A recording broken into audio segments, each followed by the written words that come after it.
Hello, internet. I'm feeling really under the weather this week. So I'm not like sick, like flu, but I have like this major pounding headache and I've been having it for like the past week or so. I think I'd take the opportunity to explain why all this is a thing. I use the term reaction, but that's completely different from the textbook version of chemical reaction. The way to explain this is that everyone is a cup. This is just a symbolic representation of your body's filtering system. And constantly there's water or chemicals being put in the top, but you see there's a hole in the bottom. This is an example of a normal person who has a normal size hole in the bottom. Actually, to make this a little more accurate, this is someone with like severe chemical sensitivity.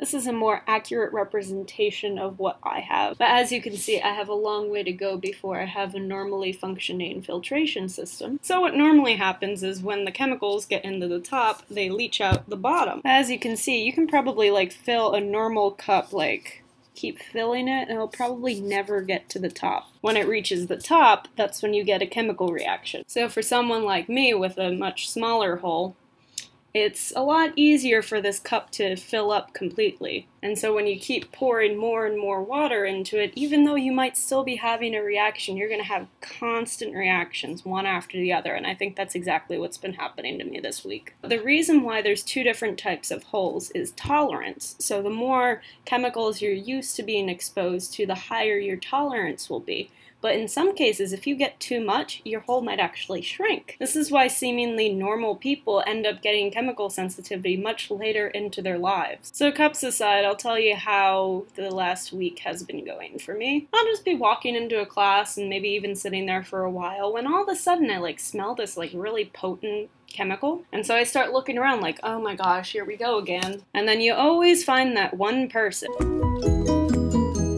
So then I have two options. One, I can just sit in that class and wait until I get a migraine and not pay attention. Or number two, I get up and leave. So usually what happens is I have to get an accommodation from the teacher and I talk to them like right beforehand and say like if someone sprays something I have to leave. They're usually pretty good about it. But the thing that really bothers me is that I have to leave a class. Like, you shouldn't have to do that. Just because someone needs to put on lotion, you're jeopardizing someone else's education. How uncool is that? And what's even worse is I run into so many other people who don't necessarily have what I have, but they still get headaches. And they don't have that accommodation. They can't leave class because then they will get a bad grade. Not only are you hurting people like me, but all these other types of people who can't even speak up for themselves.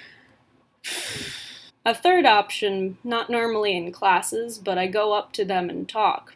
But you can imagine how that goes. Ew. So yeah, there really needs to be much more acceptance for people who can't be around these chemicals. So I should probably explain how I react when situations like this happen. Now keep in mind, it's different for everyone. So I'm sitting in class, and right away I instantly get this like spinning effect in my head.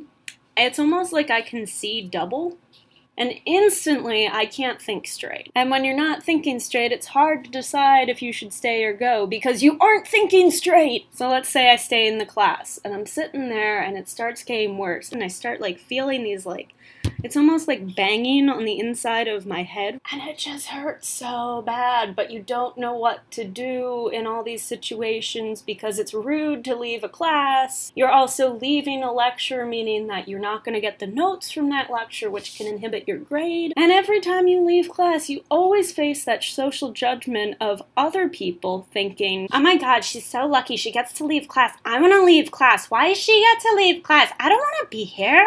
That's so unfair. So even if I do decide to leave class, I still have reactions like for hours to days afterwards. I usually just go back to my room and I'm like...